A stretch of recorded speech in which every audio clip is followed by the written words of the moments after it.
Witnessed the very rarest sight here at Court 28 in Dubai. Many human rights activists and other social activists were allowed to protest, but with limited access.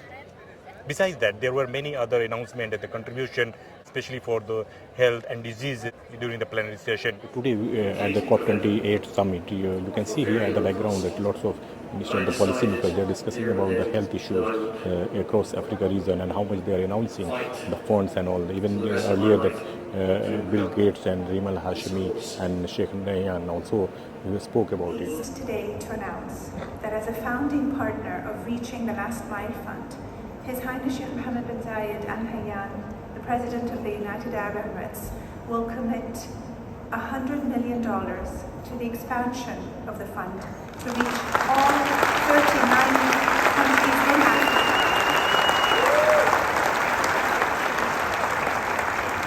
Now is the time for Bill and Melinda Gates Foundation. That Bill Gates is announcing that what are the experiences that he has seen in the past in fighting the different diseases in African countries. We stand beside you proudly in this effort. It was great to hear the story of how Sheikh Zayed and President Jimmy Carter started this all off.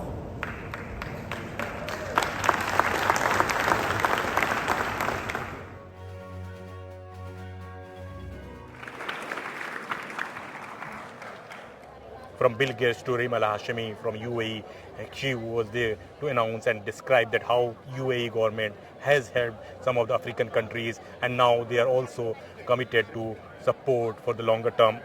But at the end, there were many achievements and many awards were also new tools and techniques to offer holistic care to people affected by leprosy.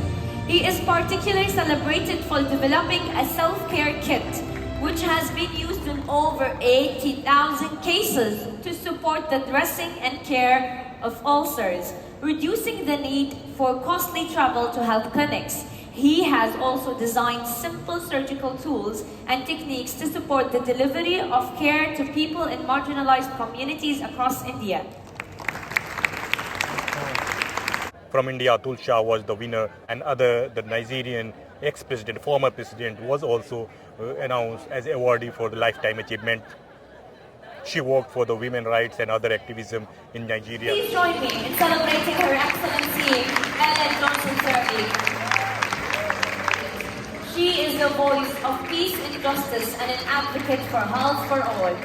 As President of Liberia, she spearheaded significant reforms in the national healthcare system, establishing the country's first community health worker initiative, which serves more than 4,000 communities in the most remote areas.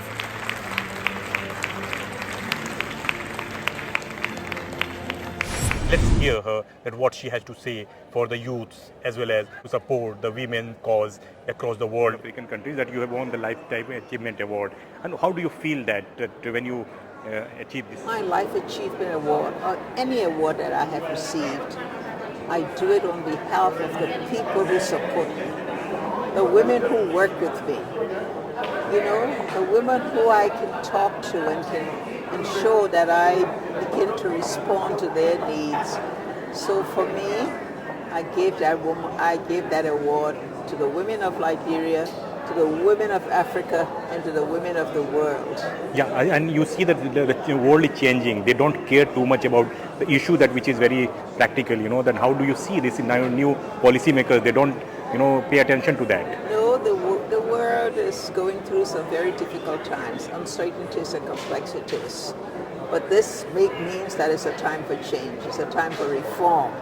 So all of us who work with people need to make sure that we change the world so that people can have more participation in all the policies and decisions that affect their lives. And make sure that we give women and young people the opportunities that they have not had throughout time. And so those are the issues that I work on. My message to African youth is that they should now prepare themselves for leadership.